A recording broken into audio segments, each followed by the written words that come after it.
అక్కడ కువైట్ నుంచి వచ్చావా? అక్కడ డ్రైవర్ ఉదయం వచ్చా సార్. నిన్న మీరు వచ్చారు.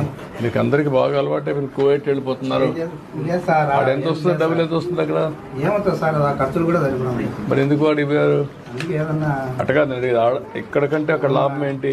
ప్రాబ్లం అంటే సార్ లాభం ఏంటి? లాభం ఏముండదు సార్. మరి ఎందుకు 20,000 మిగులుతుంది సార్. ఇంటికి పంపించాల్సింది 20,000 రూపాయలు అక్కడ మిగులుతుంది. ఇక్కడైతే ఏం మిగలదు. మిగలదు ఇక్కడైతే ఖర్చు అయిపోతుంది. అది నెల కొద్ది జీతం వస్తుంది. ఇక్కడ డ్రైవర్కి ఎంత ఇస్తారు? ఇక్కడ 15,000 ఇస్తారు.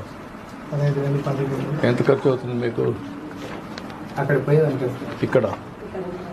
ఇక్కడ ఇంటి దగ్గర ఉండేదాన్ని బట్టి మిగలదు. అక్కడ భోజనం కూడా పెట్టి 20,000 ఇస్తారా? అది మనం వేరే ఖర్చులు పెట్టుకోకుండా అది ఇంటికి పంపుతుంది. మన సారు లోకేష్ సార్ కూడా చాలా మంది చూసి ఎడారిలో ఉండేది. కండిషన్ బాగుంది. చూసాం అక్కడ డ్రైవర్స్ వాళ్ళు చిన్న చిన్న రూమ్స్ లో ఇద్దరు ముగ్గురు ఉంటా చాలా ఇబ్బంది పడుతుంటారు సార్.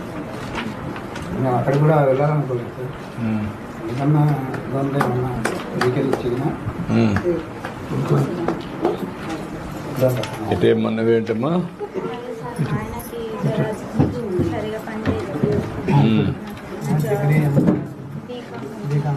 నువ్వు బీకామ్ చేసావమ్మా.